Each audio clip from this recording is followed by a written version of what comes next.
Hello and welcome back to my channel. My name is Emma Cownley. I am a blogger and a writer, and I bring you videos on blogging and writing. So if you're new, welcome. If you're not new, welcome back.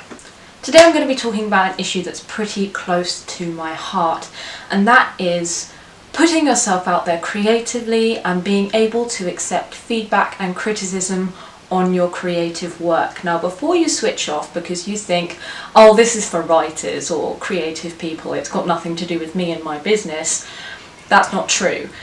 I come into contact with many marketing directors and business founders and just anybody who's had to write website copy or print marketing or emails because they don't have a writer, and they hand me the copy to check or to look at, or as an example when they'd like me to work on something, and the first thing they do is make an excuse for the quality of their writing. They're like, oh well, it was really rushed and I'm not a writer so I don't really know, and if you find any mistakes, like the first thing they do is make an excuse. And I can tell straight off the bat that they themselves are really worried and a little bit self-conscious to put themselves out there creatively. They are still aware that people are reading their writing and it really makes them feel very nervous. Similarly, people that are just getting started in the creative industry for the first time, be they photographers, designers, writers, even people that like to do creative pastimes as a hobby. They like to write poetry, they like to write fiction, they like to create fan art. Anybody like that, they are going to have the trepidation of putting themselves out there creatively for the first time. And it is scary, I'm not going to lie to you, it's the scariest thing. And learning how to overcome that and work around it in time is going to do you wonders in the long term. So I'm just going to give you a couple of tips here and tell you how to be able to accept creative criticism and feedback and make sure that it doesn't knock your confidence and that you're still able to go out there and do your thing and be a badass all the time, regardless of whether you're creative or you're not.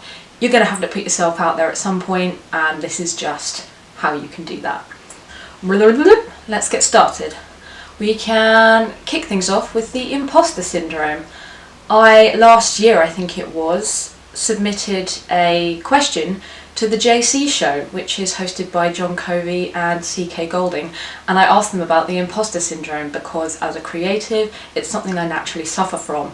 That is to say that every time I pitch for a client job or somebody asks me a question about what I do or my expertise or for my advice or opinion, I automatically think, shit, what happens when they find out that I don't really know what I'm talking about? Because I just do it, what I do, I naturally think, well, there's nothing difficult about what I do.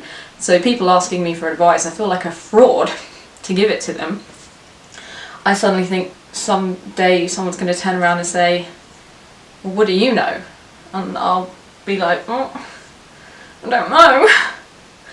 So if you want to check that video out, I've actually popped a link to it in the description box below for you, and you can have a little look-see. They've done a whole series on things like this and being creative, so check out the videos, please do, especially if you think you might be a bit of an imposter syndrome sufferer. I know I am, and I have been for the last 8 years that I've been a copywriter, so you'd think by now I'd be over it, but no. So let's move on to accepting creative feedback and being able to just take it on the chin, take it constructively, use it and move on, because this can be a real thorn in your side. You have poured your heart into interpreting a creative brief or working something up, and you've submitted it and you're waiting to hear the feedback, and you're like, oh my god, are they gonna like it? And they come back to you and they just have note after note after note after note. You're looking at the page, you're seeing biro marks everywhere, and you just think, fuck, I've blown it, they hate it, I'm shit, I'm never gonna work in this town again, it's over. No, wrong. The first thing you need to realise about getting creative feedback is that it is not about you. It's not about you. Put your ego to one side for just one effing minute and realise it's not about you, it's not about your ability, not at all. it is representative of that person's view of your work subjectively. So taking creative feedback personally is not going to do you any favours whatsoever, because they're not critiquing you as a person, they're critiquing the work that you've given them. So the first thing to realise is that you should not take it personally, and they have to be able to give feedback on it, because that's how this whole thing works. Alright, so chill the crap out. Number 2 is to not be afraid to fight for your creative decisions. At some point you have to concede and say, well, yeah, actually you're completely right, you know, this and that, rah rah rah. But if you have made a creative decision based on branding or brief or your experience in the industry, because ultimately that is what you're being paid to give, you have to be able to turn around and say, wait a minute, I've made that decision for this specific reason, and once you've heard me out, if you still want me to change it, that's absolutely fine, but you should know why I haven't made this creative decision, and I believe it is wrong to change it. And if worst comes to worst, A/B test that motherfucker. You know, their version versus your version, and the data will tell. Number 3, don't be afraid to ask questions that are going to give you more guidance about what the client wants. If they've come back to you with loads of subjective things like, oh, I don't really like this, or I'm not sure how I feel about this, that's not helpful feedback in the slightest. What the hell are you supposed to do with that? Creative responses are not about what they like or what they don't like. It's about how well it responds to the objectives of the brief and whether or not it adheres to their branding. So if they're telling you that they don't like something, kind of probe around a little bit. Be like, well, you know, this is the branding and this is the objective, so I kind of think that it fits to that. What exactly about it is giving you this negative feeling? Or they're saying, oh, that's a bit too serious, or that's a bit too funny. So maybe you need to ask them, well, in your opinion, give me an example that's too funny and an example of something you think is far too serious, and then maybe I can find the happy medium for you. Because one person's too funny or too serious is not going to be your idea, you know, it's completely subjective. So ask for points of anchorage, as it were, and ask guiding questions to try and figure out what they want.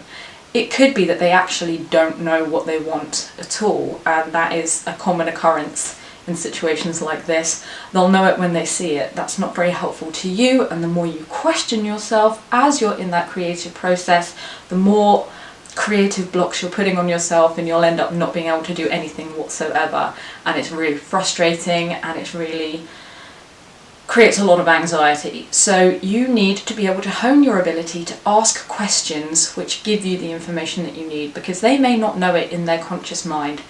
You might have to drag it out of them.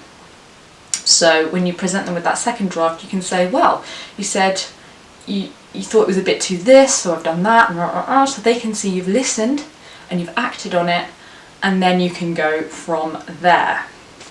So I hope you found this video useful today. I know that it was a bit of an odd one, but it's something that, as I said, it's pretty dear to my heart, so I wanted to make a video on it because I wish there had been more videos on it when I was starting out. If you've got any questions about anything I've spoken about today, you can leave a comment below or call me out on Twitter at @EJCownley, and I will answer your questions for you. Alternatively, if you've got something that you'd like to see me make a video on, you have a grammar or punctuation question perhaps, or some aspect of copywriting that you would like me to delve into, then I'm more than happy to do it. Just let me know what you want to know, and I will make sure that you know that, you know? Until next week, take care everyone.